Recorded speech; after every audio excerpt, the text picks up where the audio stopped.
Nous sommes de retour, chers auditeurs. Nous rappelons que vous pouvez participer à l'émission en appelant le compte Skype TueCI pour pouvoir poser vos questions en direct ou poser directement des questions sur le mur du forum pour que nous puissions permettre au professeur de répondre. Professeur, vous êtes là avec nous? Oui, je suis là. Merci. Merci. Donc, nous revenons, nous sommes toujours dans le cadre de l'économie. Nous allons aborder le secteur agricole. Lors de l'une de vos interventions, vous dites que vous voulez redonner la terre aux populations, faire le cadastrage de tout le pays. Est-ce que vous pouvez nous en dire davantage? Oui, merci. Ça, c'est un problème fondamental pour tous les pays africains d'ailleurs, mais en particulier pour nous, parce que la propagande officielle dit que la prospérité de ce pays repose sur l'agriculture. Malheureusement, nous avons une agriculture qui est en réalité très peu performante. Nous sommes premiers producteurs de cacao, mais à l'hectare, nous produisons 250 à 300 kilos de cacao sur un hectare. Au Vietnam ou chez les concurrents d'Amérique latine, ils sont à 2500 kilos par hectare. Vous voyez la différence. Nous avons des millions de petits paysans qui travaillent encore avec la machette, avec la daba, qui vont aux champs avec des tapettes, qui ne portent pas de bottes, qui ne savent pas comment travailler la terre pour devenir vraiment riches. Ça, c'est le premier constat. Deuxièmement, on a, et c'est vrai pour l'EVA, c'est vrai pour le palmier à huile, partout où on est premier, les rendements sont bas. Deuxièmement, on a tous les conflits fonciers. Les gens pensent que c'est l'ouest de la Côte d'Ivoire seulement. Non, c'est toute la Côte d'Ivoire et même toute l'Afrique. On a des conflits fonciers partout. Moi, j'ai ma terre et vous arrivez parce que vous avez de l'argent, vous occupez ma terre ou une partie de ma terre et puis je vais me plaindre. On ne sait pas comment trancher entre nous parce que vous n'avez pas de papier, moi je n'ai pas de papier. Le gros avantage que vous avez, c'est que dans notre pays, l'État a déclaré que toutes les terres lui appartenaient. Et à partir du moment où la terre appartient à l'État, donc lui peut se permettre d'affecter cette terre à qui il veut. Et vous êtes dans le mont Péco, quelqu'un dans la machine de l'État affecte la terre à Amadé ou Rémi, il vient, il fait ses plantations, vous vous plaignez, les gens vous disent non, il faut les laisser. C'est l'État qui, par sa politique foncière, est à la source de tous les conflits un peu partout dans notre pays. Alors, pour sortir et de ces conflits et de la faiblesse de la productivité agricole, donc pour enrichir le monde rural, la solution standard adoptée partout dans les pays où les choses ont changé, où les paysans sont devenus riches, sont même sortis du paysanat pour devenir des exploitants agricoles, c'est la propriété privée des terres. Ça signifie quoi? Premièrement, faire le cadastrage, c'est-à-dire appeler les géomètres de Côte d'Ivoire. Ils ont un ordre, ce sont des gens qui sont allés à l'école, qui sont ingénieurs et ils font de la géométrie du sol et puis eux vont aller regarder l'ensemble du territoire ivoirien et faire le lotissement des champs et des plantations. Comme exactement on fait le lotissement des villes et des villages, des sous-préfectures, des mairies. Toutes les terres rurales doivent être loties. On met des bornes à la limite des champs, on fait des routes pour séparer les blocs de champs les uns des autres, des blocs de villages et de cantons les uns par rapport aux autres. Les familles dans chaque village connaissent les limites de leurs terres depuis des siècles. On met des bornes et puis on donne les titres fonciers gratuitement aux populations qui en sont les propriétaires. Une fois que les titres fonciers sont donnés, sous forme d'audience foraine, on arrive, un juge, quelqu'un du ministère de l'Agriculture, quelqu'un du ministère de l'Économie, du ministère des Eaux et Forêts, arrive, à Dougrou Palais Nyoa, par exemple, et puis les populations présentent leurs plantations. Moi, j'ai 10 hectares, mais on me prévient. Quand on va finir de faire les tracés des routes pour séparer les différentes plantations, pour faire les remembrements, vous avez 10 hectares ici, 5 là-bas, et puis à l'intérieur de vos 10 hectares, il y a 3 hectares de telle personne. Quand on aura fini de faire tout ça, vous n'aurez plus 10 hectares, vous aurez peut-être 7. On fait, et puis on vous donne les titres fonciers. Comme aux audiences forêts, on signe les papiers et puis on vous donne. Sur l'ensemble du territoire, ça peut coûter 200 à 300 milliards de francs. Moi, je serais prêt à faire un emprunt obligataire pour financer cette opération de développement du titre foncier et donner les terres aux parents au village. Première étape. Les géomètres vont travailler, vont avoir besoin de beaucoup de main-d'œuvre, rentrer dans les brousses, mettre les bornes, tracer, faire des layons, couper les routes là. Et il y a tous ces chômeurs, tous ces anciens combattants, ex-combattants, disons, tous ces jeunes dont on ne sait quoi faire pour le moment, on va les occuper à cela et ça peut prendre 1 an, ça peut prendre 2 ans.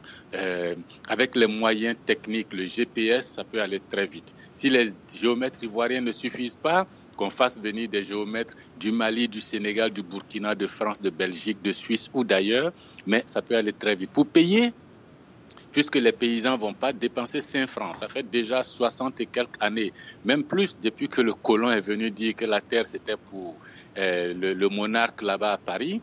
On a exploité cette terre contre le paysan. À l'indépendance, les différents régimes ont continué d'exploiter. Le paysan a suffisamment payé.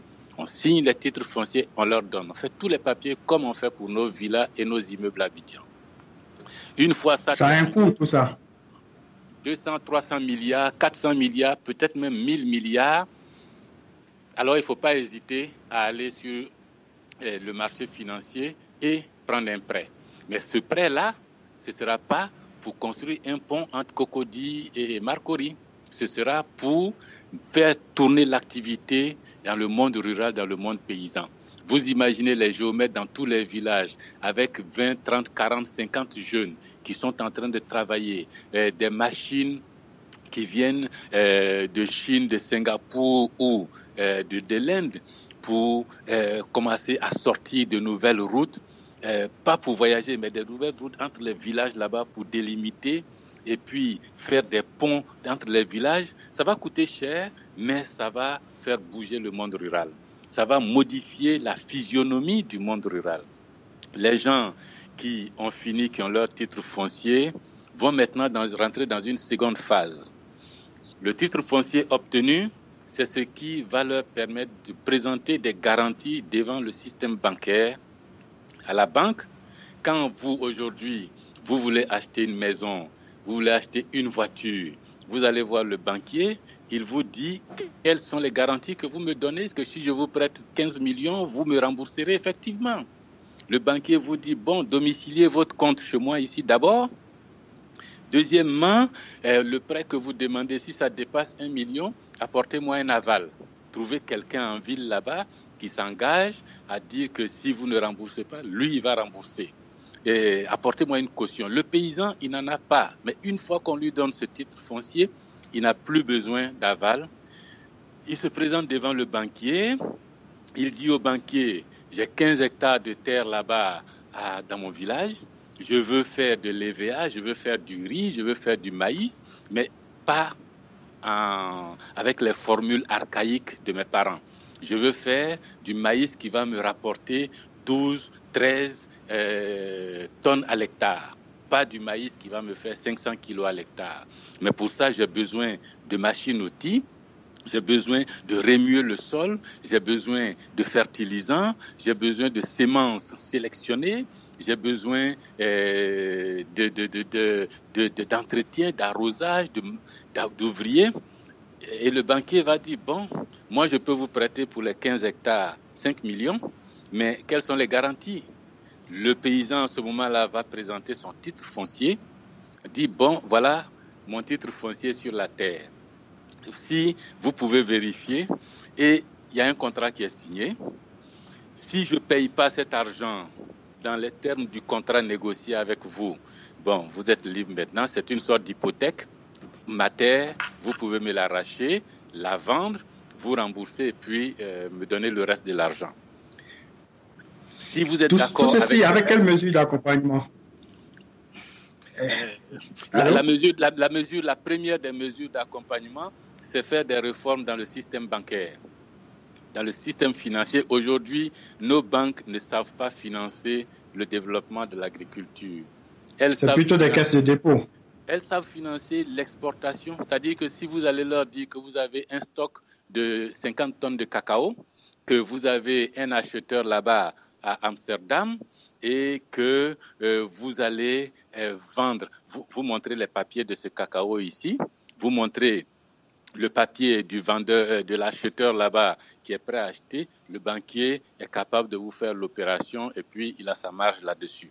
Mais comment vous avez fait pour produire ce cacao? Lui, il n'est pas prêt à vous mettre de l'argent, sauf si vous êtes une grosse structure multinationale venue avec des bailleurs de fonds, des arguments qui hypothèquent des choses là-bas à New York ou à Philadelphie pour pouvoir avoir de l'argent à investir ici.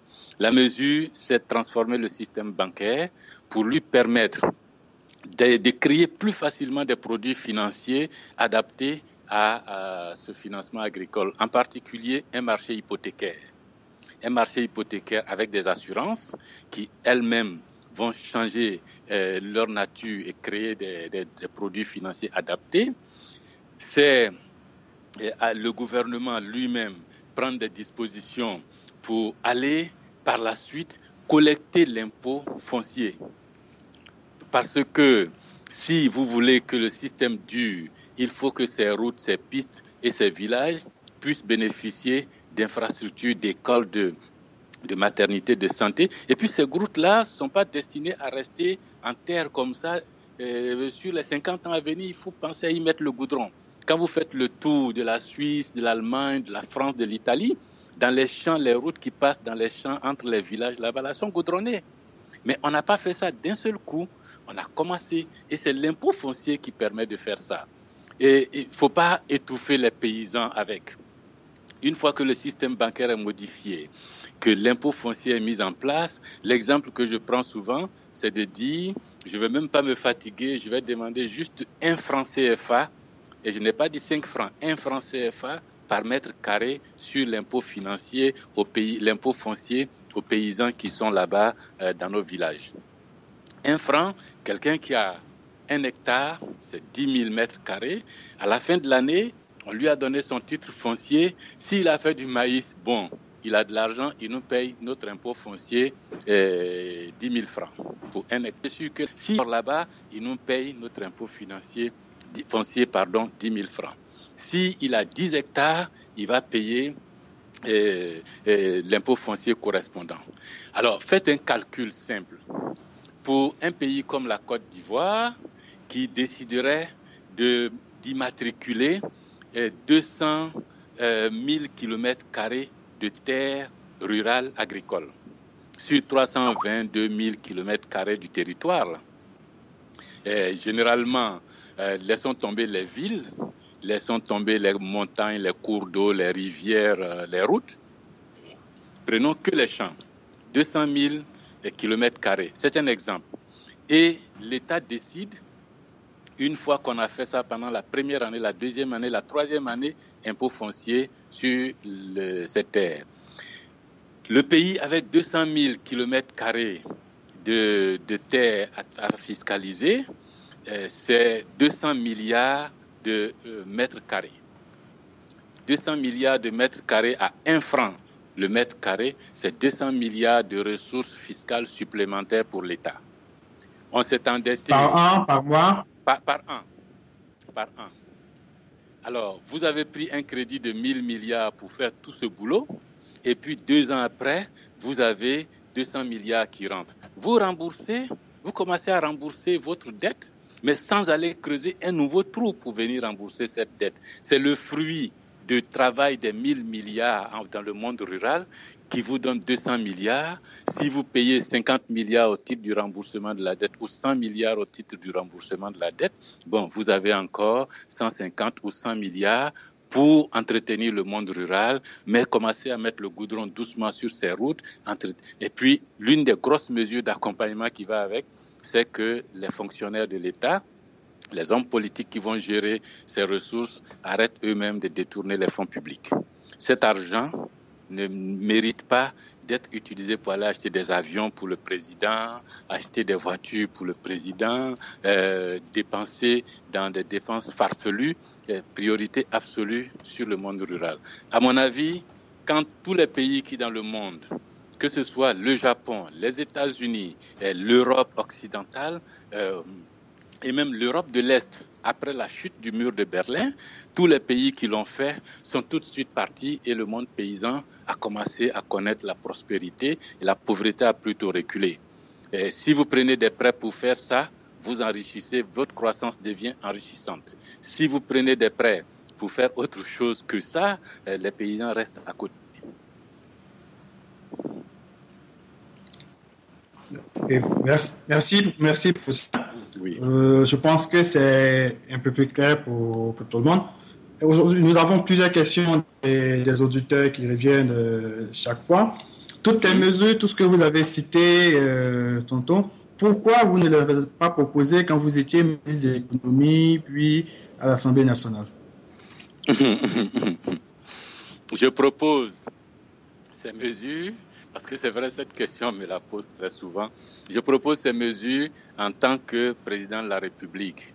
Et dans notre pays, un régime présidentiel, présidentialiste, selon certains, le pouvoir de prendre ce type de décision de réforme n'appartient qu'au seul et unique président de la République.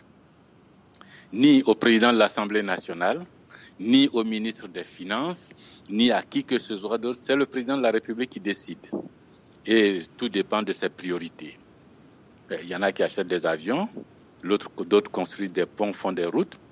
Et ce que je suis en train de vous dire, c'est que moi, ça c'est une de mes priorités. J'étais ministre des Finances. J'ai fait d'autres choses, mais pas ça, parce que je ne pouvais pas faire. J'étais président de l'Assemblée nationale, j'ai fait d'autres choses que ça, mais parce que je ne pouvais pas faire, ça ce sont des réformes. Vous avez vu les lois là qui arrivent, c'est Ouattara qui fait les lois, c'est pas Soro. Ouattara il les fait et puis il envoie à Soro pour adopter. Et si les gens de Soro là-bas ne veulent pas, il peut même les chasser et puis dissoudre le gouvernement, les menacer, tout ça. En régime présidentiel, il n'y a que le chef de l'État, le président de la République qui décide. C'est pour cela d'ailleurs que pour montrer aux gens comment ces réformes vont être confortées, qu'à la clé, le leader propose de changer le régime présidentiel en régime parlementaire. Il ne faut plus donner dans notre pays tous les pouvoirs et de la loi et de la réglementation et de toutes sortes de décisions à une seule personne qu'on appelle président de la République. C'est invalidant, c'est catastrophique. Il faut amener le contrôle de l'homme politique au Parlement et le régime parlementaire est adapté pour cela. Voilà pourquoi ça n'a pas été fait à l'époque. Et d'ailleurs, tant qu'on est en régime présidentiel, c'est au président de la République successif qu'il faut poser ce type de questions et non à un ministre ou à un député. Okay. Merci, professeur. J'aimerais que nous parlions du franc CFA. Dans plusieurs de vos interventions, vous avez évoqué le problème du franc CFA. Et également, la réduction du taux de TVA à 6% lors d'une émission sur une chaîne étrangère, Voice Africa, vous en parlez. Déjà, pour le franc CFA, que pensez-vous du franc CFA? Faut-il changer de monnaie? Faut-il garder le franc CFA? Non, moi, je pense qu'il faut changer. Il faut changer de monnaie. Je pense qu'il faut garder une monnaie commune avec les pays africains de l'UEMOA ou de la CEDEAO, mais je ne pense pas du tout que cette monnaie commune doit être le CFA. Le CFA a une histoire, c'est un système qui est fait de telle façon qu'on ne puisse jamais avoir un système financier ici, qu'on ne puisse jamais avoir une épargne suffisante dans ces pays, que depuis 60 ans, l'on continue de faire comme on fait d'habitude, sans beaucoup d'évolution. Le CFA n'encourage pas l'entrepreneuriat, le CFA n'encourage pas l'investissement local, n'encourage pas l'épargne locale, et c'est vrai, n'encourage pas l'inflation non plus, ça c'est vrai, maintient des taux d'intérêt exorbitants. Ce n'est pas une monnaie pour le développement économique. C'est une monnaie pour une puissance qui veut pressurer sa colonie pour mettre un pipeline entre les ressources de sa colonie et son trésor public. Le pipeline, le CFA sert à cela. Maintenant, si on veut effectivement passer au développement économique, passer à la création d'une dynamique locale, d'entrepreneuriat, d'un taux d'intérêt, des taux de change, des fluctuations économiques qui amènent les gens à prendre des risques, à investir, à épargner, il faut changer de monnaie. Avoir une monnaie locale, qu'elle soit reconnue internationalement ou pas, peu importe, mais une monnaie locale qui a une parité flottante, flexible, variable avec les grandes monnaies du monde. Vous constituez un panier de monnaies. Les marchandises qu'on vend dans le monde entier, le cacao et le café, sont facturées en quoi? Sont facturées en dollars. OK. Donc le dollar est un élément important pour nous. On met le dollar dans le panier. Et les marchandises qu'on achète dans le monde entier sont facturées en quoi? Ah tiens, on vend le cacao en dollars, mais nos marchandises sont plutôt achetées beaucoup sur l'Europe. Bon, prenons l'euro, on met dans le panier. Et puis, on a quand même un partenaire de taille qui, là-bas en Asie, a une monnaie colossale et qui nous donne beaucoup d'argent et qui a des produits industriels qu'on trouve chez nous, les Honda, Toyota, Mitsubishi et compagnie. OK, le yen des Japonais, mettons dans le panier. Et puis, de plus en plus de nos citoyens, de nombreux citoyens d'ici vont faire des achats à Guangzhou, là-bas, en Chine ou à Shanghai. Donc, la Chine est en train de devenir un de nos partenaires essentiels. Ils ont le yuan. OK, mettons aussi le yuan dans le palais. Ça fait 4 monnaies qui représentent globalement nos activités commerciales internationales. OK, combien... Lorsqu'on achète et on vend des marchandises, quel est le pourcentage de chacune de ces monnaies là-dedans? Disons 30% pour le dollar, 30% pour l'euro, 20% ou 10% ou 15% pour le yuan, 15% pour le yen, et puis les chouïas autour. On a à peu près des paramétrages pour ces grandes monnaies. Notre monnaie est locale créée, soit pour la Côte d'Ivoire seule ou pour l'ensemble des pays de l'UEMOA ou de la CEDEAO. On connecte cela sur cette parité. Le pourcentage, une unité de cette nouvelle monnaie sera constituée de 30% dans sa valeur par l'euro, de 30% dans sa valeur par le dollar, et puis ainsi de suite par rapport au pourcentage que je vous ai donné. Et puis, on a notre monnaie et on gère. La grosse expérience sera que nous allons apprendre à gérer une monnaie. Depuis 60 et quelques années, des gens sont allés à l'école ici, ont fait des diplômes, certains même gèrent des banques, d'autres des entreprises, ont appris des métiers, ont fait des MBA et des masters dans toutes les grandes universités du monde. Et puis, une fois de retour ici, on leur dit que non, la monnaie, c'est trop compliqué pour qu'ils puissent gérer. Une monnaie se gère comme ça, vous faites du commerce avec et ça marche. Le seul danger qu'il va falloir éviter, ce sont les déficits du budget de l'État. Il faut absolument que si nous... Et c'est un vrai danger. Ça, c'est un vrai danger. Si le président de la République se met à dire au gouverneur de la Banque centrale, « Ah oui, mais j'ai envie, mon avion, là, je vais vendre et puis acheter un autre. Ou bien j'ai envie d'acheter un nouvel avion. Ou bien il me faut un bateau maintenant pour voyager dans le coin. Ou je veux construire un palais. Ou bien alors je décide d'augmenter comme les élections arrivent. et il faut que les gens votent pour moi, j'augmente le salaire de tous les fonctionnaires de 40%. Un peu comme ce qui s'est passé au Ghana. Au Ghana.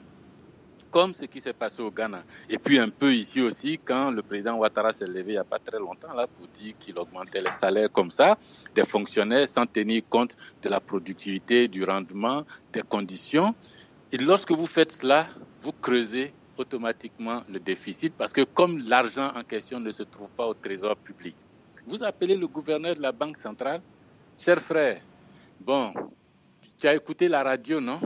J'ai augmenté les salaires des fonctionnaires et puis, mais sauf que les impôts sont aujourd'hui à 100 francs et la masse salariale des fonctionnaires c'est 160. Bon, les 60 là, il va falloir que tu nous aides un peu, hein. Lui, il dit oui, mais comme on n'a pas d'argent chez lui là-bas, lui, il va fabriquer l'argent. Il va appeler son imprimerie, des billets, de la monnaie, là, et puis ils vont fabriquer l'argent. On vient donner au président, on met au trésor, on paye les fonctionnaires. Vous faites ça une fois. Si, dans le mois qui suit, vos activités deviennent rentables et que les gens bossent et payent des impôts qui dépassent le niveau habituel que vous remboursez à la BCAO, vous pouvez dire ouf, on a échappé belle. Mais en général, c'est rare. Quand vous êtes habitué à ça une fois, le mois qui vient, frère, cette fois-là, j'ai encore augmenté, c'est plus 160, c'est 170, hein, et puis paf, et ces déficits successifs font que la banque centrale crée beaucoup d'argent qui arrive, mais cet argent qui est créé ne correspond à rien à la sueur du front des travailleurs, mais simplement à un imprimeur qui tourne sur demande d'un gouverneur de banque centrale, lui-même piloté par un chef d'État, et puis l'inflation arrive, le déficit arrive, la valeur de votre monnaie s'écroule, et puis tout le monde dit que la vie commence à être chère, et puis les gens fuient pour aller faire leurs achats dehors, comme un peu dans la zone CFA, comme un peu au Ghana, et ça c'est dommage. Mais si vous excusez-moi. Oui. Excusez-moi, nous avons un auditeur en ligne qui veut justement poser une question relative à la monnaie. Cissé Mori. Oui. Monsieur Cissé, vous êtes avec nous? Oui, vous m'entendez? Vous avez une question pour le professeur? Oui, on vous entend. Oui, bonsoir, professeur. Bonsoir, monsieur Cissé. Oui, je suis monsieur Cissé et je profite justement de l'occasion quand vous parlez de la monnaie pour essayer de savoir. Quand vous parlez de la création d'une monnaie locale, est-ce qu'il ne faut pas intégrer cette monnaie locale dans le cadre des organisations sous-régionales que nous avons dans la mesure où ces organisations sont censées nous mener vers une intégration? Ou bien faut-il aller déjà sur des bases locales et aboutir à la suite, comme on appelle, à un processus régional? Et je crois que la meilleure formule c'est d'aller vers une monnaie commune à un ensemble de pays. Si on arrive à avoir le format UEMOA, c'est tant mieux. Si on peut même aller au format CEDEAO, il n'y a rien de tel.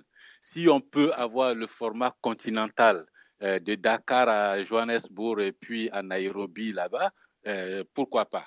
Mais la grosse difficulté, M. Cissé, c'est que si vous créez une monnaie pour une communauté de 15 pays, de 20 pays, de 25 pays, si les gouvernements de ces différents pays n'ont pas la même politique budgétaire, la même politique fiscale, si les gouvernements de ces pays n'ont pas la même politique économique, vous risquez de créer de graves perturbations, exactement comme les Européens l'ont actuellement avec la Grèce, l'Italie, l'Europe du Sud, là, et tous les pays qui sont dans l'euro sont en crise.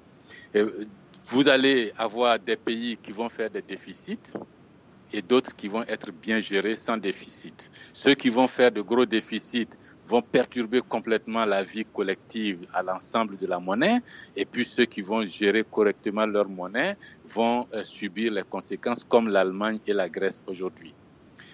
L'idéal, ce serait d'aller dans le format des États-Unis d'Amérique. Vous avez une monnaie commune, le dollar, donc et vous avez aussi une politique économique commune, c'est la politique menée par le gouvernement fédéral. Ça fait que votre intégration va plus loin.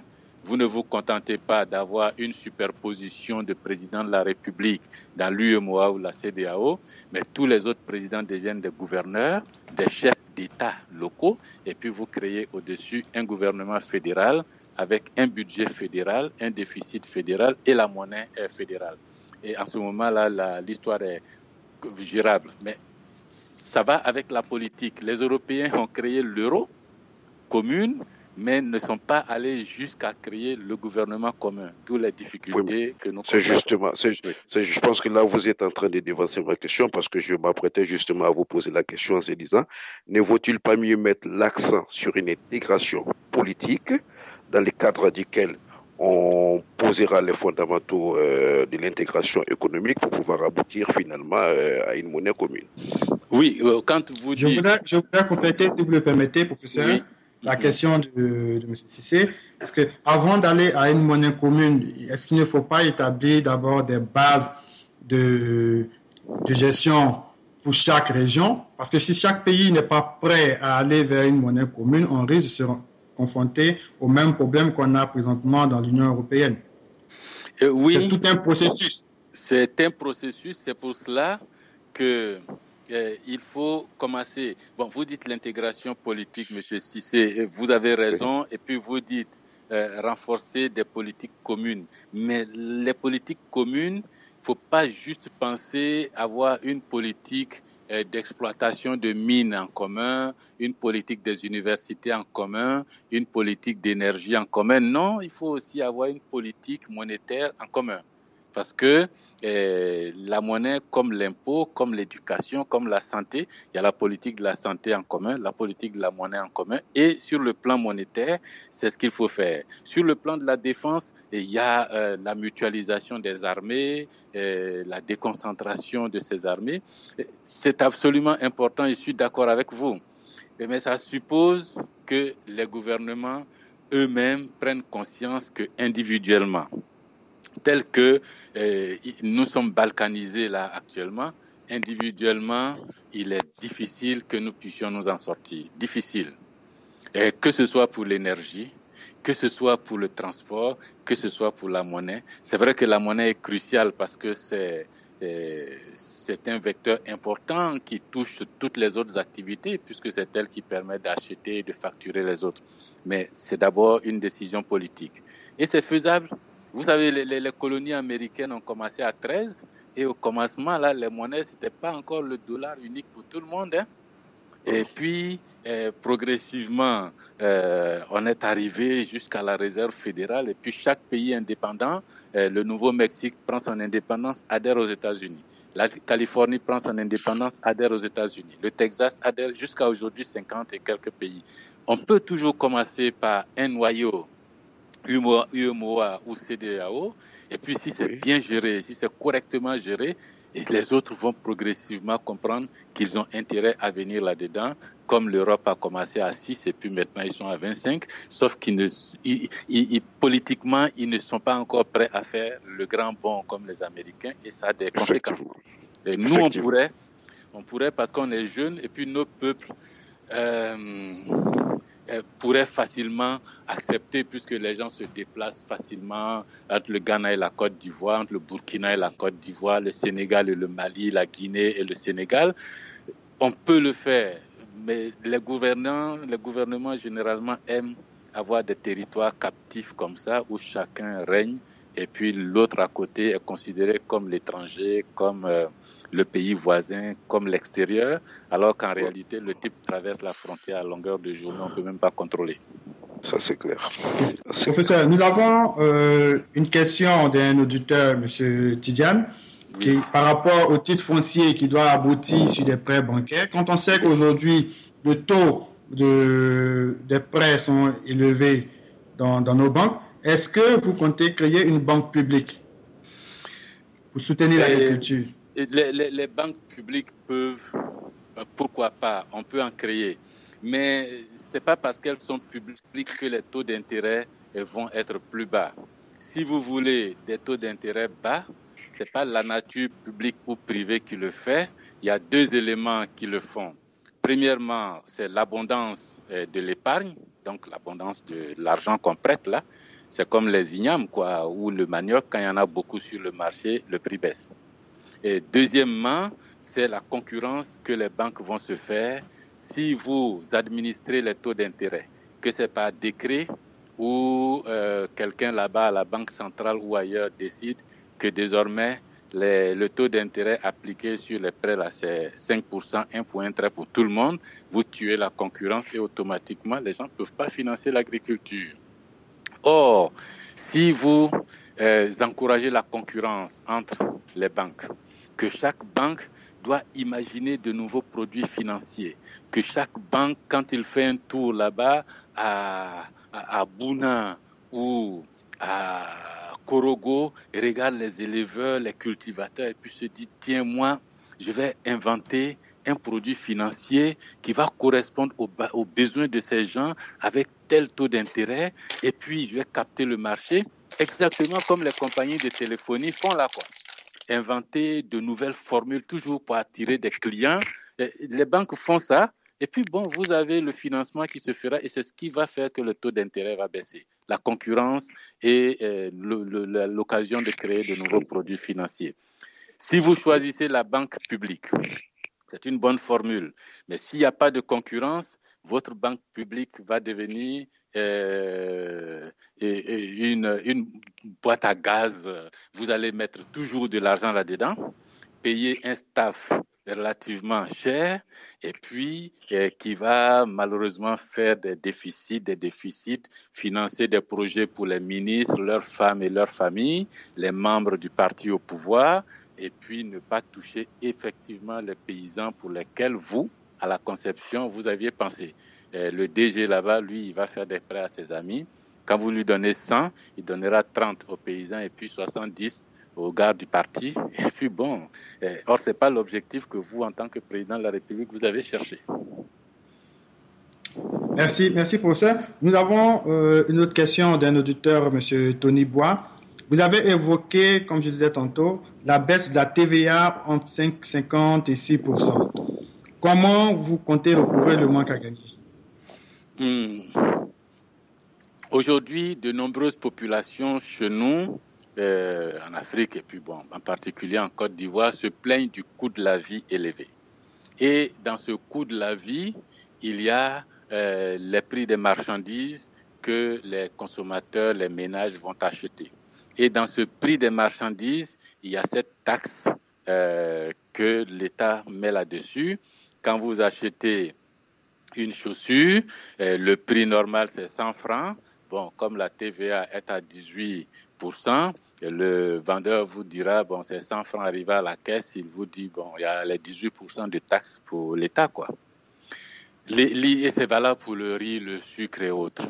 On est dans une union monétaire et dans cette union monétaire, les accords que nous avons signés dans l'UEMOA disent que les pays membres peuvent se fixer des taxes sur la valeur ajoutée, donc des TVA, qui doivent varier entre 5 et 18%, 5% minimum, 18% maximum. Malheureusement, pour des raisons de collecte de fonds et d'argent, la plupart de nos taxes TVA se retrouvent plus proches de 18% que de 5%. L'objectif que je me fixe là, c'est de faire en sorte que les consommateurs les plus pauvres puissent accéder aux biens le plus facilement. Et comme les 18% qui sont là-dessus viennent gonfler le prix, je ne dis pas aux commerçants ou aux industriels baissez vos prix en leur envoyant des policiers ou des militaires ou des inspecteurs pour aller contrôler et imposer des baisses de prix. Je dis simplement que moi, État, c'est entendu, je vais réduire la TVA à 5 ou 6%. Et les marchandises vont revenir un peu moins chères. Sur le litre du pétrole, si vous enlevez quelques pourcentages, c'est pas mauvais. Sur le prix du riz, du sucre, des oignons, des chemises, bien sûr, il y a les biens de luxe, ce que les riches payent. Bon, eux, comme ils sont riches, d'ailleurs, c'est quand c'est cher qu'ils trouvent que c'est bon. Bon, pour certains produits de luxe comme ça, bon, je vais quand même maintenir une TVA de 18% parce que ceux qui achètent ces produits peuvent payer. Mais pour tous les produits de grande consommation, tous les produits que les ménages les plus vulnérables utilisent, consomment, on peut tomber à 5 ou 6%. Le manque à gagner, je gagne où? C'est qu'aujourd'hui, de nombreuses familles ne font plus qu'un repas par jour parce que ça coûte cher et elles n'ont pas d'argent. Et si on leur dit que désormais le riz ou d'autres marchandises comme le lait et le sucre, la farine reviennent moins chers, au lieu d'avoir un repas par jour, les gens pourraient peut-être faire 2 ou 3 repas par jour parce que les prix ont baissé. Ce que je perds sur une marchandise avec la baisse de la TVA, je gagne sur le nombre de consommateurs qui arrivent à acheter beaucoup de cette marchandise.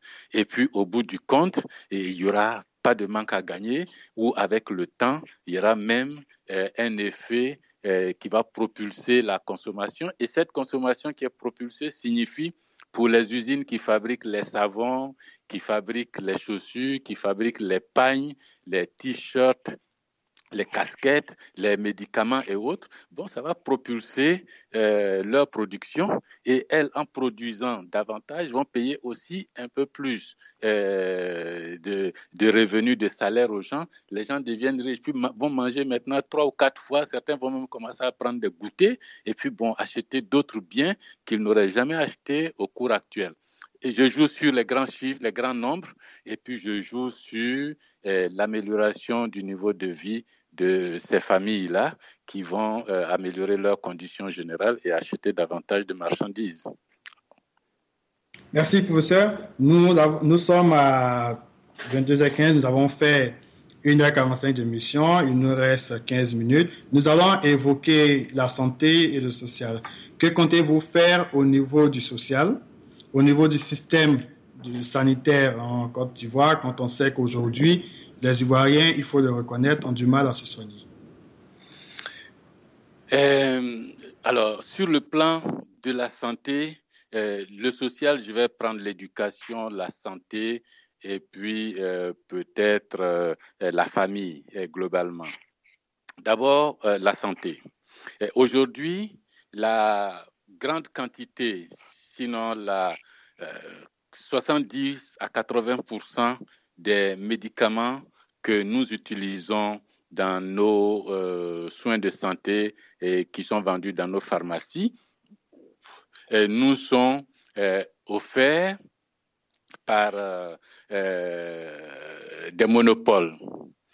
C'est-à-dire qu'il y a des gens, une société installée quelque part en Europe, en France, qui a signé des contrats d'achat de marchandises, de médicaments avec 700 à 800 producteurs de médicaments en Inde, plusieurs dizaines au Brésil, d'autres en Allemagne, en Norvège, en Suède et puis partout dans le monde. Cette société achète les médicaments en gros et puis revend ces médicaments à notre pays et à un certain nombre de pays africains francophones.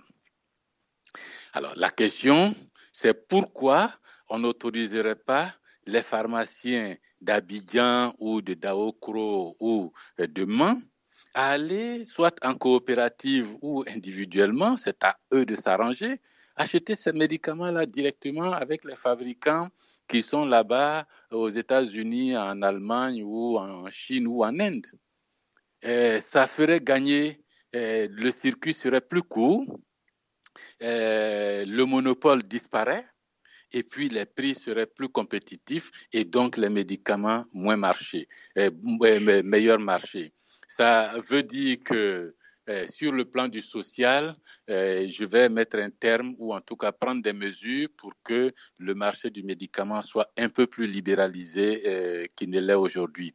Si cela peut encourager la production locale de médicaments, si cela peut encourager des laboratoires extérieurs à venir en partenariat avec d'autres laboratoires ici pour produire encore des médicaments en plus grande quantité, le taux de production des médicaments par des entreprises locales ne dépasse pas les 20% du marché. Dans d'autres pays africains, on peut améliorer, on peut aller très loin. Ça, c'est déjà ça, faire en sorte que le prix du médicament baisse. Et deuxièmement, le prix des soins de santé. On se retrouve dans notre pays à des situations paradoxales. On a des médecins diplômés qui se retrouvent en difficulté, au chômage, ou qui vont faire d'autres choses, se recycler dans d'autres jobs quand ils ne sont pas recrutés à la fonction publique. Pendant ce temps, on a dans les quartiers d'Abidjan et à l'intérieur du pays des populations qui ne peuvent pas consulter de médecins parce que n'ayant pas d'argent pour le faire, vu que les prix des consultations sont réglementés et là aussi on a des prix administratifs. Et le rêve que j'ai, c'est de pouvoir expliquer au corps médical et à ses formateurs que ensemble, nous pouvons travailler pour l'amélioration du bien-être de tout le monde sans perdre nos ressources là-dedans, sans qu'il y ait des pertes catastrophiques pour chacun d'entre nous. Les jeunes médecins qui sortent, les autoriser à s'installer partout où ils veulent facilement et faire des consultations, soit individuellement, soit à 2 ou à 3, créer une petite société et puis donner des soins, mais en leur laissant le soin de fixer les prix des consultations qui les intéressent. Et les prix de ces consultations, ils choisissent. S'ils sont à Napié ou les Dougou là-bas, ils savent que les gens ne peuvent pas payer 17 000 francs la consultation, ils vont adapter localement. S'ils sont à Bodokro, ils vont adapter localement. Et puis, c'est chacun de voir comment il fait. Et en ce moment-là, le prix de la consultation baisse. Les médecins peuvent aller. Et puis là aussi, beaucoup de gens qui commencent par se soigner avec des écorces, avec des canaries, avec des poudres, avant de finir à l'hôpital quand le mal est pernicieux et durable, vont commencer tout de suite les soins avec ces médecins. Et en ce moment, les soins vont arriver vite, l'espérance de vie peut augmenter et le nombre de personnes qui pourraient accéder aux soins de santé augmentera et ce que les médecins vont perdre sur un malade, ils vont le gagner sur le nombre de consultations qui arrivent et la société va voir l'amélioration générale de ses conditions de santé et l'espérance de vie aussi. Ça, c'est pour le médicament, la santé. Pour les hôpitaux publics, oui, là, il va falloir consacrer, conformément aux accords signés dans le cadre de la CEDEAO ou en respectant les normes de l'OMS, il va falloir faire l'effort d'aller progressivement vers au moins 15% du budget de l'État consacré à la santé, équiper les hôpitaux et puis reformater les médecins et leur permettre de faire de la formation continue et améliorer l'équipement, les plateaux techniques. Et ça, c'est de l'argent du budget. Mais comme les réformes vont se faire dans l'agriculture et ailleurs, et je vous ai dit comment on peut avoir de l'argent, et je vous ai pris que l'impôt foncier rural, mais l'impôt foncier urbain, et si c'est collecté, on peut avoir de l'argent pour les hôpitaux publics, les équiper sérieusement et mettre de l'ordre pour améliorer la santé. Ça, c'est pour le bloc santé, on peut en dire plus, mais comme vous dites qu'il y a 15 minutes, je serai court sur ce point. Sur l'école, oui, encore que sur la santé, il y a un point crucial que j'aimerais ajouter. Moi, je prendrai un décret tout de suite et même transformé en loi que je proposerai à l'Assemblée. Plus aucun président de la République, fût-il moi-même, mon épouse, les députés, leur épouse, les ministres, leur épouse, les présidents d'institutions de la République, leur épouse et leur famille, tous ceux qui vivent de l'argent public en haut de l'État, interdiction absolue de sortir pour aller se faire soigner à l'étranger. Mais professeur, nous n'avons pas aussi toutes les spécialités en Côte d'Ivoire. Si on les a pas, il faut les créer. Il faut les créer. Et pour les créer, je peux vous assurer que si cette mesure-là est prise, tous ceux qui décident en haut, la priorité, ce sera de tout faire pour que toutes les spécialités soient créées là, immédiatement. Le but, c'est pas de sanctionner ceux qui dirigent l'État, c'est de les inciter à prendre des dispositions pour que... Vous vous rendez compte, rien que pour le cancer des seins des femmes en Côte d'Ivoire, le Ghana est plus équipé que nous. Le Ghana juste à côté. Ils ont des équipements dont on n'a même pas le début ici. Et de nombreuses femmes vont se faire soigner là-bas. Pourquoi? Parce que simplement, bon, c'est pas inscrit dans notre priorité. Et mon idée, c'est de rendre prioritaire un certain nombre de choses. Si avec le temps, ça s'améliore et qu'on voit que les gens prennent des décisions, alors, bon, maintenant, je ne parle pas des commerçants, du secteur privé, de ceux qui ont leur argent, je parle de ceux qui travaillent pour l'État. Si un ministre pense qu'il ne peut se faire soigner qu'à l'hôpital militaire de Paris et que la décision le gêne, il démissionne du gouvernement, il rend son tablier et puis il va se faire soigner. Mais il ne peut pas faire les deux en même temps. Il faut qu'on s'occupe d'amélioration des soins de santé dans notre pays. Et c'est un devoir du gouvernement. Et voilà. Et pour l'école, de la même façon, depuis l'école primaire, en plus de tout ce qu'on dit, moi je pense qu'il faut instaurer tout de suite l'anglais comme une langue prioritaire, même rang que le français. Que les enfants, depuis les petites classes jusqu'au supérieur, puissent apprendre l'anglais aussi. Plus tard, on va mettre d'autres langues, mais commençons par l'anglais. Deuxièmement, c'est de construire vraiment des écoles. Construire des écoles en grand nombre, recruter non pas des militaires, mais des instituteurs, des professeurs, des médecins, des éducatrices, pour que tous les enfants de Côte d'Ivoire puissent aller à l'école obligatoirement, mais pas gratuitement. Pas gratuitement. Si un père de famille et une mère de famille font des enfants, le premier devoir moral, spirituel et de la responsabilité, c'est qu'ils puissent s'occuper de leurs enfants. Il est totalement irresponsable, à mon avis, de faire des enfants et puis de proclamer après qu'on ne peut pas s'en occuper. C'est irresponsable. Si vous les faites, vous vous en occupez. Et pour les occuper, c'est l'école, l'instruction publique, l'éducation que vous allez leur donner. Il faut que tous les enfants, et donc ça commence par la famille. En continuant sur l'école, c'est le système d'apprentissage. Et moi, j'admire le système scolaire fondé sur cet apprentissage qu'on rencontre en Allemagne. Quel que soit le type de métier, il faut faire de l'apprentissage.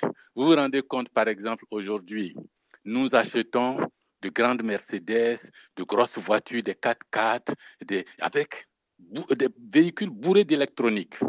Nos mécaniciens ici sont encore des mécaniciens qui ne réparent que la mécanique. Dès que ça devient électronique, on ne sait pas le faire. Quand ces véhicules commencent à tomber en panne, c'est terminé. Une vitre qui ne monte pas automatiquement, le tableau de bord, l'ordinateur a pris un coup. On ne sait pas réparer. On ne peut pas non plus. Bon, les plus riches d'entre nous mettent leurs véhicules dans des containers, les renvoient là-bas à Bayern pour réparer et puis ça revient. Mais tout le monde ne peut pas faire ça. Il faut fabriquer, comment on dit ça? Il faut former des mécatroniciens. Nous, on est encore dans la mécanique. La mécatronique, c'est se combiner de mécanique et d'électronique, et ça se fait dans le monde. Notre système scolaire n'est pas encore branché là-dessus. Les gens font de l'ingénierie d'informatique, mais la mécanique doublée de l'informatique, il y a un champ vaste de formation là-bas de mécatronique. Il faut changer le système scolaire, concevoir des programmes adaptés. Aujourd'hui, moi, je prends mes cours à la faculté, j'enseigne à l'université d'Abidjan, de Bouaké et de Daloa, mais les équipements, les programmes, la démotivation est complète chez les enseignants, les bibliothèques, les laboratoires ne sont pas équipés. On doit investir massivement, ça c'est la priorité. Les jets d'eau, c'est bien, ça c'est quand on devient riche, mais au commencement, il faut mettre des laboratoires, des livres, et des équipements, des éprouvettes. Et la pharmacie à Abidjan, les étudiants ne vont pas. J'étais avec le professeur Kablan-Brou il n'y a pas très longtemps. Et il me dit que bon, c'est quasiment arrêté parce que il n'y a pas d'équipement. Il faut équiper. Ça, c'est pour le social, l'éducation. Et puis, dernier élément du social sur lequel je vais insister, c'est vraiment mettre de l'ordre dans la famille ivoirienne. Moi, je suis blessé de voir tous ces enfants que nous envoyons dans la rue, ces petites filles qui vendent des Kleenex ou ces petits jeunes qui vendent des serpillères au feu à l'heure où ils devraient être à l'école. Ces petits garçons qu'on trouve dans les ateliers de mécaniciens là-bas au quartier Biafra ou à la casse à Adjamé, alors qu'ils devraient être à l'école. La famille doit être responsabilisée. Un enfant doit aller à l'école, doit être éduqué, doit s'instruire. Il ne peut pas commencer à prendre la mécanique, à aller à la casse. C'est pas ça la priorité pour lui, c'est apprendre à aller à l'école, apprendre à lire, à écrire. Même les adultes qui sont sortis du système scolaire, qui sont un peu largués, doivent retourner à l'école en cours d'adulte. Le niveau général d'éducation doit augmenter. Les étudiants doivent s'investir pour cette formation et eux-mêmes se former. Voilà, et quand je dis responsabilité de la famille, je dis travailler sur la polygamie. Nous sommes un pays et notre population doit pouvoir être prise en charge par notre société. Si la population croît à un rythme tel que la société se révèle incapable de la prendre en charge à tel point que le seuil de pauvreté se situe à la moitié de cette population, c'est-à-dire sur 23 millions de gens ici, il y a la moitié, 11 millions et demi de gens qui vivent avec moins de 600 francs, moins de 700 francs par jour. C'est honteux.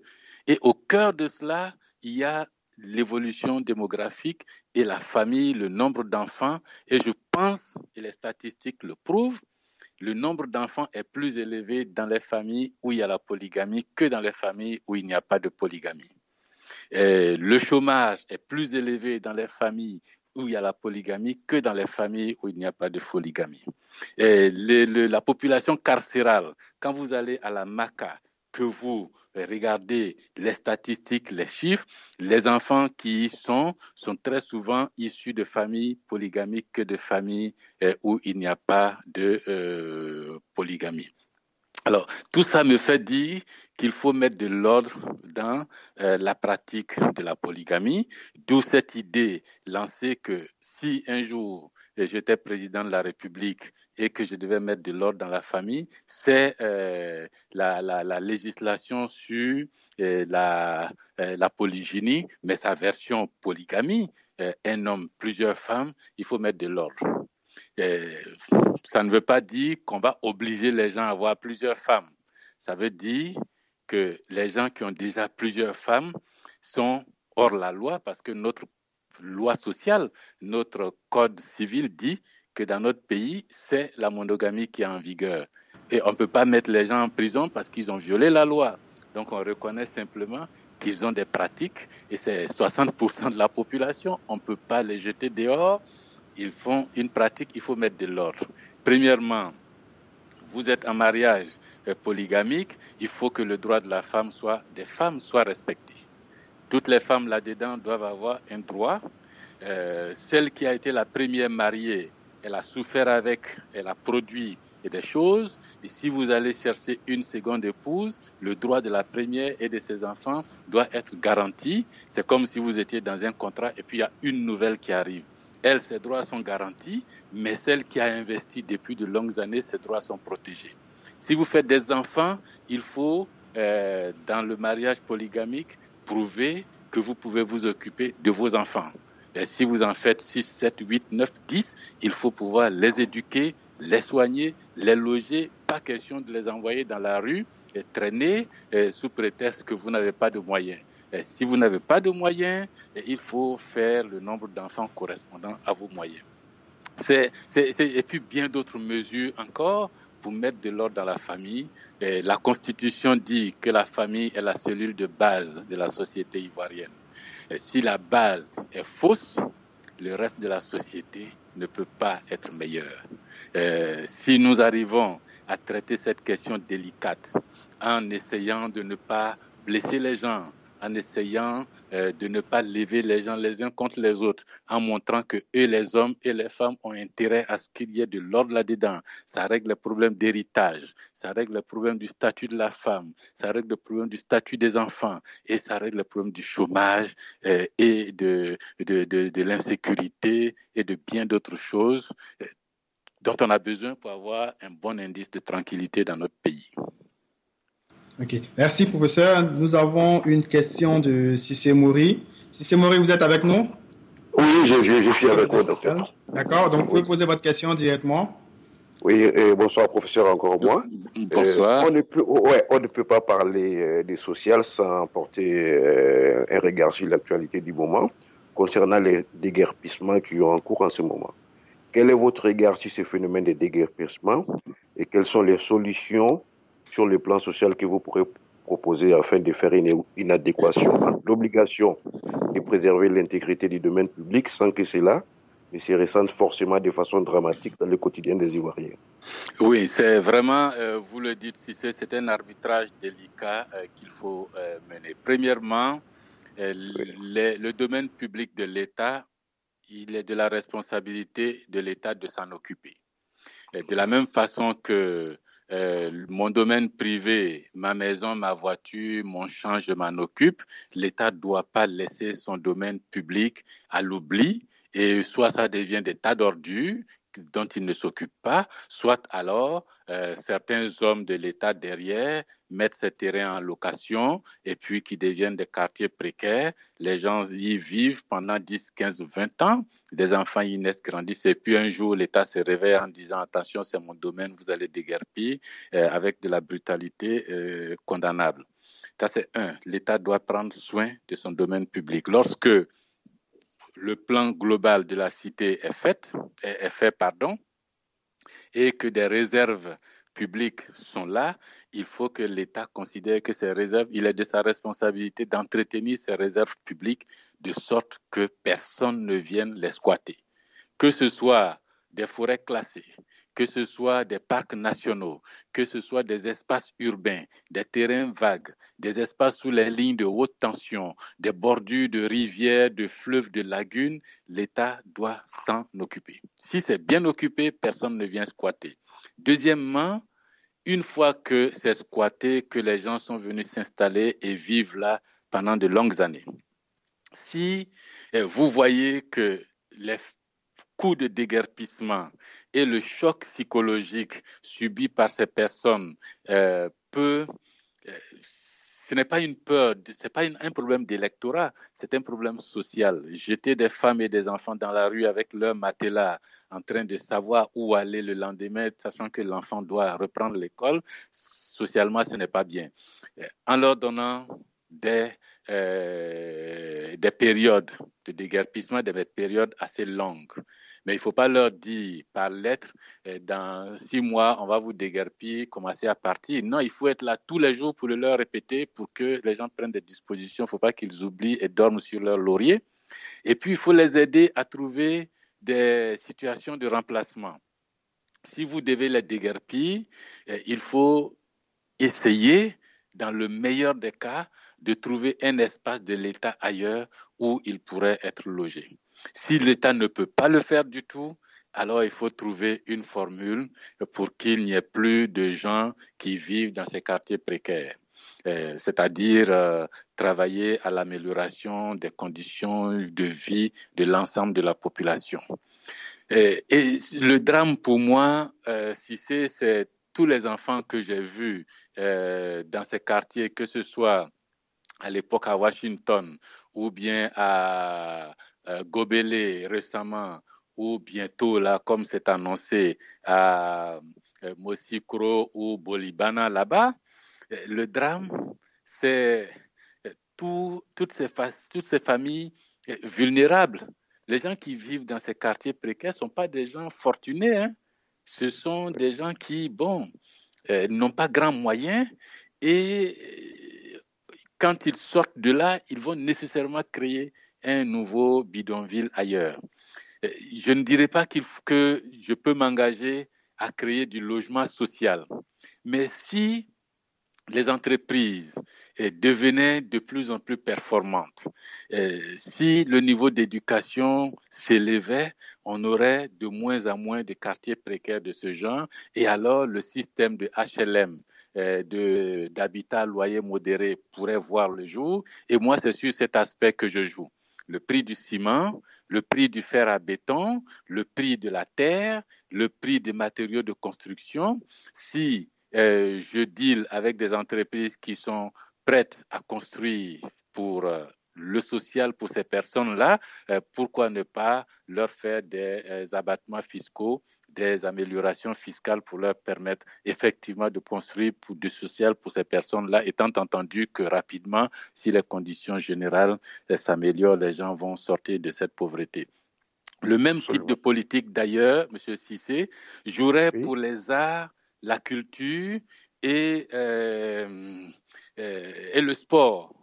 Au lieu j'ai entendu hier dans mon quartier des jeunes gens qui criaient en regardant un match entre deux clubs européens, parce que dans ces clubs évoluaient des jeunes footballeurs ivoiriens. Mais pourquoi ne pas prendre des dispositions pour que le sport devienne une vraie activité d'éducation depuis l'école primaire, qu'on apprenne aux gens à jouer au handball, au basket, et socialement, pareil pour les arts, le cinéma, le théâtre. On n'en a plus ici, les groupes de théâtre, parce que ça coûte cher, personne n'est intéressé. Les artistes sont considérés comme les derniers de la société. On fait comme si c'est quand les gens ils ont échoué partout qu'ils vont dans les arts, alors que les civilisations sont posées sur les arts et la culture. Des gens ici sont prêts à acheter des tableaux de Gauguin ou de Renoir, mais ne peuvent pas acheter un seul tableau d'ici et connaissent même pas les artistes de là. Là encore, je reviens à l'incitation.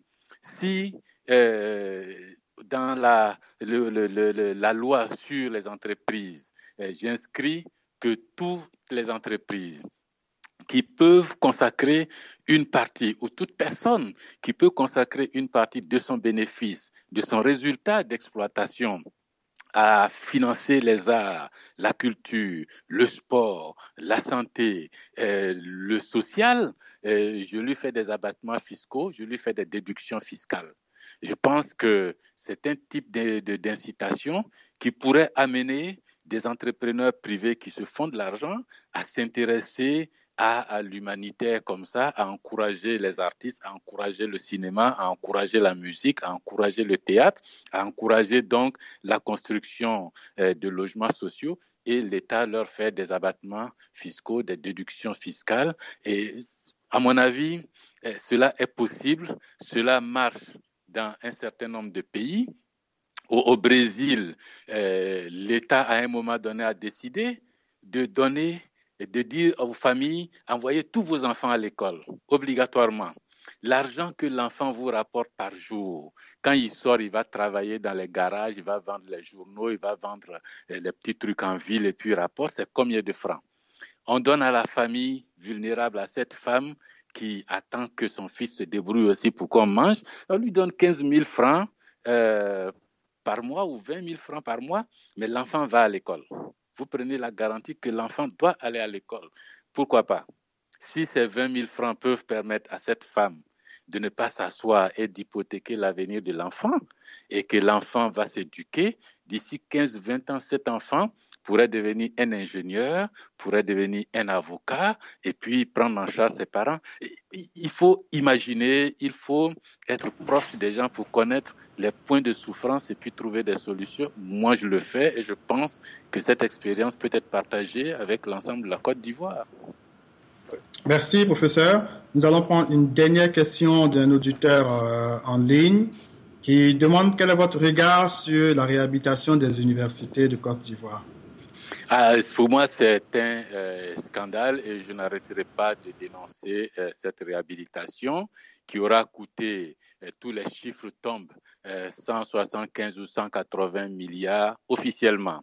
Mais dans ces réhabilitations, j'enseigne à Bouaké et je vois ce que la réhabilitation a signifié. À Daloa, je vois ce que ça a signifié. Et à Abidjan, à l'université de Cocody, je vois ce que la réhabilitation signifie. Je trouve ça inacceptable. Que cette réhabilitation se soit portée sur des pelouses, sur le bitumage, l'abattage des arbres qui ont été plantés en même temps que la création de l'université. Quand vous arrivez à l'université de Harvard ou à l'université de Cornell ou même à la Sorbonne ou ailleurs, vous trouvez des infrastructures qui sont là depuis un siècle ou plus, très solides. Et parmi ces infrastructures, il y a les arbres. Des arbres qui vieillissent là, qui sont entretenus et nous, on a tout coupé et on a replanté d'autres arbres. On a fait de la pelouse, mais l'université, ce ne sont pas que les bâtiments.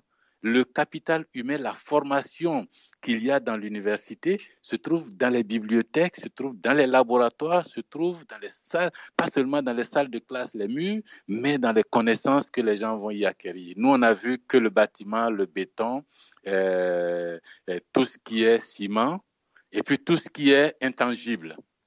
Connaissances, livres, Internet, laboratoire, éprouvettes, rien.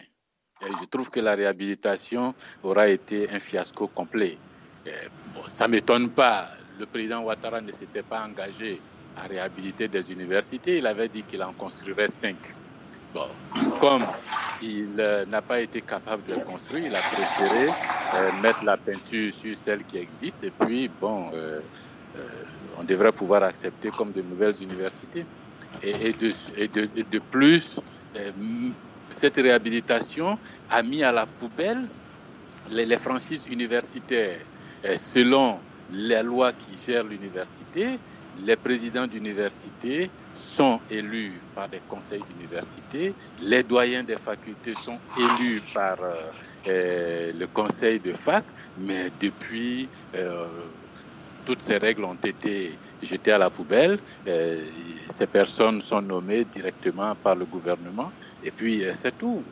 C'est quasiment plus des universités. Merci, professeur. Nous sommes à 2h15 d'émission. On avait prévu 2 heures d'émission. Merci pour votre disponibilité. Et une toute dernière question. Monsieur Mamadou Coulibaly, président de la République, quelle est la première mesure que vous prenez? Ça, c'est une colle. La toute première mesure, c'est de commencer par demander à tous les citoyens ivoiriens, hommes et femmes, jeunes et tous, de prendre le temps pendant une journée de réfléchir en profondeur sur le destin commun que nous voulons nous donner. J'espère simplement ne pas arriver après des versements de sang, j'espère arriver normalement, légalement, et puis dans cette journée de réflexion, de méditation, de prière, nous poser la question de savoir est-ce que vraiment nous voulons bâtir cette nation, ce destin commun. Dans cette journée, il ne s'agit ni de faire de fête, ni de faire du flonflon. C'est pas un jour férié. Tout le monde va au travail, tout le monde bosse, mais en même temps, c'est une journée de récréation au sens où on se récrée de l'intérieur, parce que j'aimerais bien qu'on tourne la page. C'est la dernière page d'une histoire qu'on va regarder dans cette journée. Le tribalisme, le népotisme, toutes les vilaines choses. Mais une fois que ça s'est fait, que Coulibaly a prêté serment, qu'il est installé, le premier chantier, c'est la réconciliation nationale. Premier chantier, la réconciliation nationale, convocation d'urgence de l'ordre des géomètres, convocation d'urgence des juristes pour que tout de suite on commence à mettre en place le chantier de la réforme du foncier rural. Tout de suite. Il faut donner un signal au plus profond du terroir là-bas, aux gens de tous les villages pour dire maintenant votre terre vous sera rendue. Depuis les indépendances, l'État a dit, ou depuis la colonie, l'État a dit que la terre lui appartenait. Coulibaly proclame que c'est faux, ce sont vos terres, on vous les rend. Et la procédure commence maintenant et c'est la première décision. On modifie pendant ces discussions la loi sur le foncier rural de 98.